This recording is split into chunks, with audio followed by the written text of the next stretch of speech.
Welcome to millionaire ideas YouTube channel. ఈ రోజు మనం గ్యాల్వే క్రిసమ్ ప్రొడక్ట్స్ ఎవరైతే అగ్రికల్చర్ ల్యాండ్స్ కి యూజ్ చేయాలనుకుంటారో అలాంటి వాళ్ళు ఈ యొక్క ప్రొడక్ట్ ని ఏ విధంగా ఏ సమయంలో వాడాలి, ఒకవేళ ఈ గ్యాల్వే క్రిసమ్ ప్రొడక్ట్స్ ని ఉపయోగించే సమయంలో మీరు గుర్తుపెట్టుకోవాల్సినటువంటి కొన్ని అంశాలను ఈ వీడియోలో మనం డిస్కషన్ చేద్దాం. ముందుగా GNPK ని ఒక్కసారి మీరు ఓపెన్ చేసిన తర్వాత 10 రోజుల్లోనే దాన్ని పూర్తిగా స్ప్రే చేసేసుకోవాలి, ఉపయోగించేసేయాలి. ఈ గ్యాల్వే క్రిసమ్ ఉత్పత్తుల్ని ఒకేసారి కలిపి ఉపయోగించాల్సినటువంటి కొన్ని ప్రొడక్ట్స్ ఉన్నాయి. వీటిలో మొదటిది GC పవర్ GVAM. ఈ రెండింటిని కలిపి మీరు ఒకటేసారి ఉపయోగించుకోవచ్చు. GNPK ని GC పవర్ GVAM ఈ మూడింటిని కూడా మీరు ఒకటేసారి కలుపుకొని GNPK ని GC పవర్ GVAM ని మూడింటిని కలుపుకొని ఒకటేసారి వాడుకోవచ్చు.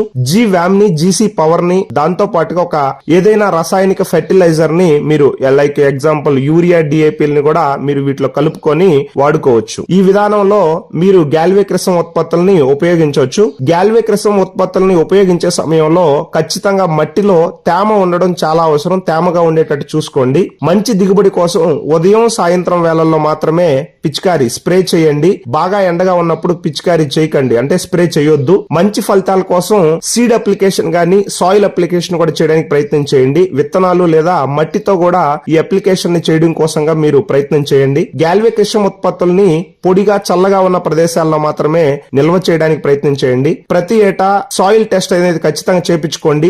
మీ యొక్క ల్యాండ్ కి ఏదైతే ఉందో ల్యాండ్ లో ప్రతి ఏటా మట్టి పరీక్షలు తప్పక చేయించండి. గ్యాల్వే క్రిసమ్ ఉత్పత్తులను ఉపయోగించిన నేలల్లో పంట కోత కోసిన తర్వాత ఆ పరిగ ఏదైతే ఉంటుందో లైక్ ఎగ్జాంపుల్ చెరుకు గాని వరి గాని ఇలాంటివి ఉంటే కొంతమంది ఏం చేసేస్తారంటే పొలాన్ని కాల్ చేస్తారు. ఇవంతా తీయడం వాళ్ళకి ఓపిక లేక. అలా చేయొద్దు. అలా ఆ పరిగని కాల్ చేశారంటే మట్టికి లేదా పంటకి మేలు చేసే బ్యాక్టీరియా ఏదైతే ఉంటుందో చూడండి, అది మొత్తం కూడా డెడ్ అయిపోతుంది, చనిపోతుంది. అది మీరే హాని కలిగించేస్తారు. దాంతో వాతావరణ కాలుష్యం జరుగుద్ది. మీ సాయిల్ పూర్తి స్థాయిలో డ్యామేజ్ అయిపోతుంది. ఫ్రెండ్స్, ఎప్పుడు కూడా పంట పండిన తర్వాత దాన్ని కాల్చకండి. ల్యాండ్ ని అసలు ఫైర్ చేయొద్దు. అండ్ నెక్స్ట్ వన్ వచ్చేసి మీరు గ్యాల్వే క్రిసమ్ ఉత్పత్తులతో పాటు యూరియా DAP లేదా ఇంకేదైనా వేరే కెమికల్స్ ని గాని ఎరువుల్ని గాని బయట ఎరువుల్ని గాని మీరు వాడుతున్నట్లయితే అవి ఉన్నట్టుండి సడన్ గా ఆపకండి. అవి కూడా యూజ్ చేయండి. కొంత మోతాదులో దాన్ని రెండింటిని కూడా కలుపుకుంటూ మీరు ఖచ్చితంగా వాడాల్సి ఉంటది. అకస్మాత్తుగా అయితే ఖచ్చితంగా మీరు మానేయొద్దు. గ్యాల్వే క్రిసమ్ ఉత్పత్తుల్ని